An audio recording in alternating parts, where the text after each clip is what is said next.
sales and marketing alignment. How do you get sales on board like a team level as opposed to just at the top? Well, I think you start with that crisp definition. I think you get leadership on board and then you take it to sales. So by that point, you should have exec sponsorship to say this is a smart thing to be doing. In terms of how you engage sales, I think it's about being really well informed.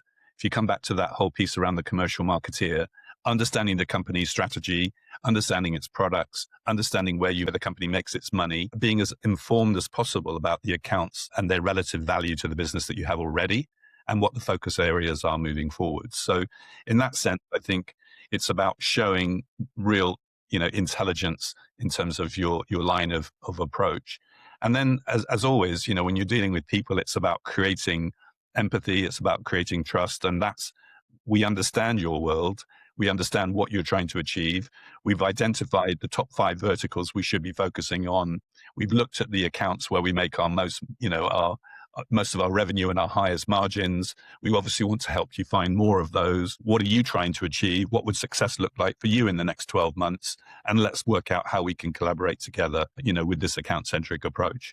And some of that will be about helping you to upsell and cross-sell to existing customers, break into new parts of the organization, new geographies, etc.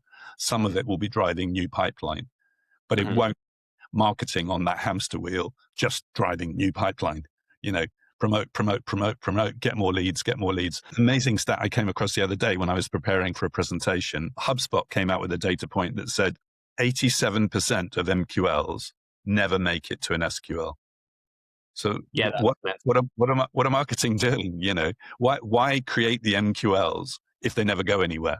And that's why I think there's a fundamental credibility problem. Going back to your earlier point, why do sales not take a lot of what marketing are doing seriously? Because they don't see any value coming from it. They go to events, they do the PR. The old cliche is marketing are the coloring in brigade. I know that's ridiculously insulting, but there is a positioning, I think, that says sales don't take marketing very seriously. Well, I think they would take marketing very seriously if there's a shared agenda and there's real understanding of what the company needs to do, what the business needs to do, and then how can marketing and sales work really closely together to make that happen.